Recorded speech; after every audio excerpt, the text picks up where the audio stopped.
Programme حالات حاضرات دیکھنے والوں کی خدمت میں محبت بھرا سلام۔ آج کامنٹس میں کسی نے لکھا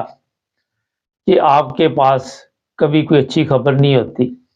کبھی آپ بتاتے ہیں کہ اس طرح کی ویڈیو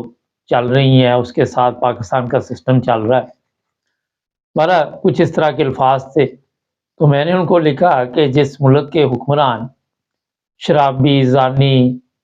اور حرام خور ہوں، چور ڈاکو ہوں، وہاں سے میں کیسے ایک اچھی خبر آپ کے لیے لے کے آؤں؟ کدھر سے آئی ایک اچھی خبر؟ آج میں جب انہوں نے کہا کہ کوئی اچھی خبر ہونی چاہیے تو میں نے پھر دوبارہ ڈبل چیک کیا، میں نے کہا شاید میری نظر سے نہ گزری ہو۔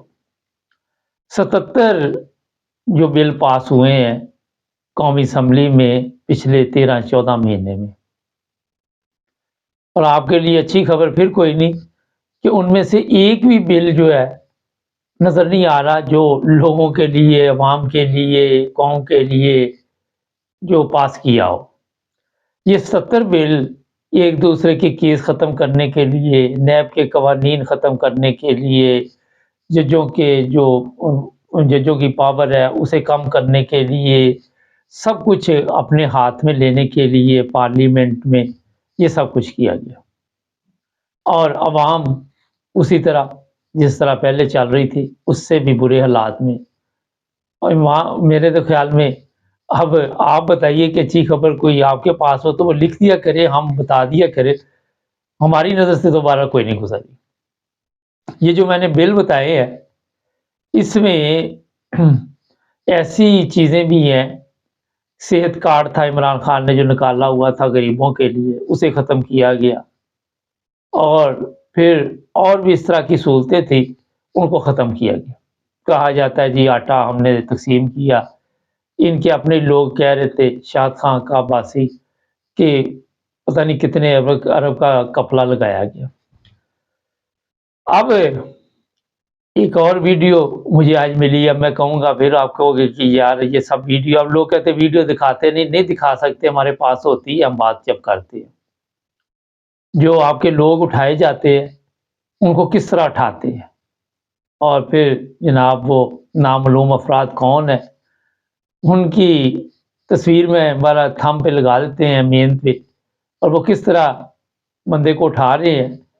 اس کے چہرے پہ کپڑا کالے رنگ کا اس طرح کہ اس کو نظر نہ آئے باندھ دیا جاتا ہے، اور پھر ان کو اٹھا کے لے جاتے ہیں۔ اس کے بعد ان کو مارتے ہیں، تشدد کرتے ہیں، اور کیا کیا ان کے ساتھ بیچاروں کے ساتھ ہوتا ہے۔ اس طرح کی ویڈیو بھی کئی دفعہ منظر عام پہ آ جاتی ہیں۔ وجہ یہ ہے کہ ظاہر ہے یہ جو لوگ جن کے حوالے کیا جاتا ہے، نامعلوم افراد جن کو آپ کہتے ہیں، جو آپ کے چوکی دار بھی ہیں، وہ ایسا تشدد کرتے ہیں کہ پچھلے دنوں ایک ویڈیو مجھے کسی نے بھیجی، پھر میں نے دیکھا سوشل میڈیا پہ وہ ویڈیو عام چل رہی تھی۔ وہ نہیں دیکھتے کہ یہ بوڑھا آدمی ہے، وہ نہیں دیکھتے کہ یہ بیمار ہے، وہ نہیں دیکھتے، کیونکہ ان کا مقصد ہوتا ہے کہ اس کو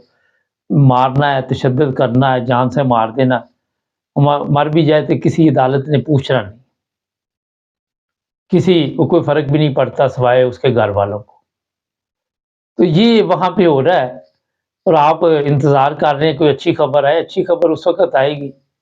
جب پاکستان میں کسی کے اندر انسانیت جاگے گی، کسی طاقتور انسان کے اندر کوئی ایسی چیز جو تبدیلی لائے کہ واقعی یہاں پہ انسان بستے ہیں۔ یہ 22-24 کروڑ لوگوں کو جب کوئی انسان سمجھے گا تو پھر اچھی خبریں آیا کریں گی وہاں سے۔ اب بدقسمتی یہ ہے کہ 75 سال سے تو کسی کا ضمیر نہیں جاگا، سوائے تشدد کے، سوائے مار پیٹ کے، چاہے وہ مشرف تھا، چاہے وہ ضیاء تھا، چاہے وہ کوئی اور لیڈر تھا، انہوں نے صرف اپنے آپ کو سیدھا رکھنے کے لیے بے شمار لوگوں کو زندگی سے دوسری دنیا میں پہنچا دیا، مطلب وہ موت کے گھاٹ اتار دیا۔ نہ کبھی کسی نے پوچھا، نہ کبھی کسی نے یہ سوال کرنے کی جرت کی، جو سوال کرتا ہے اسے بھی اٹھا لیتے ہیں، اسے بھی مارتے ہیں۔ تو جناب جب ملک میں حالات ایسے ہوں تو ہم بھی انتظار کر رہے ہیں کہ کوئی اللہ کرے کوئی ٹھنڈی ہوا پاکستان سے آئے لوگ کوئی خوشی کا اظہار کرے، جہاں خواتین کو گرفتار کیا گیا ہے، جہاں خواتین پر تشدد ہو رہا ہے، جہاں مردوں پر تشدد ہو رہا ہے، وہاں پہ آپ اندازہ نہیں لگا سکتے کہ جو محب وطن پاکستانی ہیں وہ کس طرح سسٹم کو چلاتے ہیں، اپنے اندر کے سسٹم کو، جو انسان کا سسٹم ہے وہ کتنا انہیں تکلیف میں مبتلا کر دیتا ہے، اور وہ کس طرح حالات کا مقابلہ کرتے ہیں۔ آج کل آپ نے دیکھا کہ کچھ ممالک میں قرآن پاک کی بے حرمتی ہوتی ہے، اور پھر ایسے ملک بھی ہیں جہاں پہ آگ لگی ہوئی ہے، وہاں پہ بھی جب مذہب کا احترام نہیں کیا جاتا تو پھر اللہ تعالیٰ کی لاٹھی بھی بے آواز ہے، اور پھر وہ خود انتقام لیتا ہے۔ پچھلے دنوں فرانس کے حالات آپ سب کی نظر سے گزر رہے ہیں کہ کیا وہاں پہ ہوا، اور کتنے لوگ انہوں نے گرفتار کیے، کتنے لوگوں کو اپنی پراپرٹی سے ہاتھ دھونا پڑا، اپنی گاڑیوں سے ہاتھ دھونا پڑا، پتہ ہی نہیں کتنا نقصان ہوا وہاں۔ اب خدا تعالیٰ کی کتاب ہے تو اس نے حفاظت بھی کرنی، اس کو پتہ بھی ہے، لیکن یہاں پہ تھوڑا سا پاکستان میں اللہ تعالیٰ کی مخلوق تو ہے اور اس پہ ظلم بھی ہو رہے، مگر کوئی ایسا کرشمہ نہیں دکھایا جا رہا اللہ تعالیٰ کی طرف سے کہ جو بھی ظالم لوگ ہیں ان کو خدا کی پکڑ کسی وقت بھی پکڑ لے۔ وجہ اس میں یہ ہے کہ ہماری عوام بھی اس طرح کی ہے، یہ ہے سب سے بڑا پرابلم۔ عوام بھی مخلص نہیں ہے، عوام میں غدار ہیں، عوام میں بھی حرام خور ہیں، عوام میں بھی چور ہیں، عوام میں بھی ایسے لوگ ہیں جو مذہب کے نام پہ تجارت کرتے ہیں، ایسے لوگ بھی ہیں جو مذہب کے نام پہ خون کر دیتے ہیں، ایسے لوگ بھی ہیں جو بھی آپ دیکھتے ہیں پاکستان میں مذہبی لوگ وہ اپنی دنیا داری میں پڑے ہوئے ہیں اور مذہب سے کافی دور جا چکے ہیں۔ یہ بھی ایک بہت بڑا مسئلہ ہے جس کی وجہ سے آج تک جو وہاں پہ جابر حکمران آتے ہیں وہ پھر ظاہر ہے جس طرح کی روح ہیں اس طرح کے فرشتے۔ جب تک آپ اپنے آپ کو ٹھیک نہیں کریں گے، عوام بھی ٹھیک نہیں کرے گی، ہر بندے کی یہ سوچ ہے کہ میں ٹھیک جا رہا ہوں دوسرا غلط جا رہا ہے۔ آپ دیکھ لیں، آپ کوئی کام پاکستان میں کرتے ہیں، یہاں بھی پاکستانی ہم جتنے ہیں کوئی غلط کام کرتے ہیں، ہم کہتے ہیں ہماری کوئی بات نہیں، اس پہ کیڑے نکال لو۔ سب سے پہلے اپنے گریبان میں دیکھنا پڑے گا، اپنے اندر جھانکنا پڑے گا کہ میرے میں کیا کمزوری ہے۔ تو جناب جو لوگ اس طرح ہمارے سے امید رکھتے ہیں انہیں چاہیے کہ خود بھی آواز اٹھائیں، لوگوں کو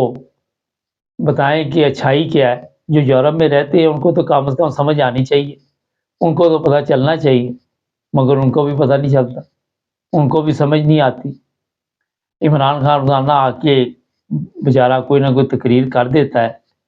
اور کوشش کر رہا ہے کہ کسی طرح بھی پاکستان میں تبدیلی آئے، کسی طرح بھی عوام جو ہے سکون کا سانس لے، مگر ایک بندے کی سوچنے سے یا جدوجہد سے بڑا مشکل ہوتا ہے جہاں 22 کروڑ عوام جو ہے وہ کان بند کر کے آرام سے پڑی ہو۔ عمران خان نے آپ کو بتا دیا، سوشل میڈیا نے آپ کو بتا دیا ٹھیک کیا ہے غلط کیا ہے، ہر چیز آپ کے سامنے آ رہی۔ میں نے کئی دفعہ کہا کہ آپ جا کے اپنے سوشل میڈیا اکاؤنٹ بنائیں، وہاں پہ آپ کو ہر چیز مل جاتی ہے۔ اپنا یہ ضروری نہیں کہ سوشل میڈیا پہ آپ نے غلط کام کے لیے ہی جانا ہے، یہ بھی ایک اپنی سوچ ہے آپ کی۔ اگر آپ نے اس نیت سے بنانا ہے کہ مجھے کوئی انفارمیشن ملے تو پھر انفارمیشن تک رہیں، پھر آپ غلط راستے پہ نہیں چل سکتے۔ ہے بڑی خطرناک، یہ میں بتا دوں، کوئی ایک غلطی بھی آپ کی زندگی برباد کر سکتی ہے وہاں میں۔ احتیاط بھی ضروری ہے، کوئی میسج آ جائے، کوئی ایسی چیز آ جائے اس پہ احتیاط کرے، جواب نہ دیں۔ لوگ آپ کی کمزوری تلاش کرتے رہتے اور پھر وہ آپ کے لیے بھی مصیبت بن جاتے ہیں، خاص کر یہ خواتین جو ہیں ان کو بھی احتیاط کرنی چاہیے۔ مگر ہونا چاہیے، دیکھنا چاہیے کہ ظاہر ہے آج ٹی وی تو کوئی دیکھتا نہیں ہے، نہ ٹی وی پہ کوئی پروگرام لگتا ہے، نہ کوئی ٹی وی پہ کا مقصد ہے۔ کوئی کل ایک ٹی وی تھا، وہ عمران خان کی تصویر نہیں دکھا رہے، IMF والوں کی تصویر دکھا رہے۔ اب میں نام نہیں لینا چاہتا لیکن اس طرح ٹی وی چل رہے ہیں، میں نے تو نہیں دیکھا، میں نے یہ سب کچھ سوشل میڈیا پہ دیکھا۔ میں دیکھتے ہی نہیں ٹی وی میں، آپ کو بتاؤں، آپ کو جو چیزیں سوشل میڈیا سے ملتی ہیں وہ ہمارے کسی بھی جگہ سے نہیں ملتی۔ تو جناب سب سے پہلے قوم کو بھی اپنے آپ کو ٹھیک کرنا پڑے گا، پھر انشاءاللہ اچھی خبریں آئیں گی پاکستان سے۔ ہم امید تو رکھتے ہیں، شاید دیر ہے اندیر نہیں ہے، وقت کے ساتھ ساتھ حالات تبدیل ہوں گے، جدوجہد جاری رکھنی چاہیے اور سچ بولنا چاہیے۔ سبسکرائب کر لیں، جڑے رہیں ہمارے ساتھ۔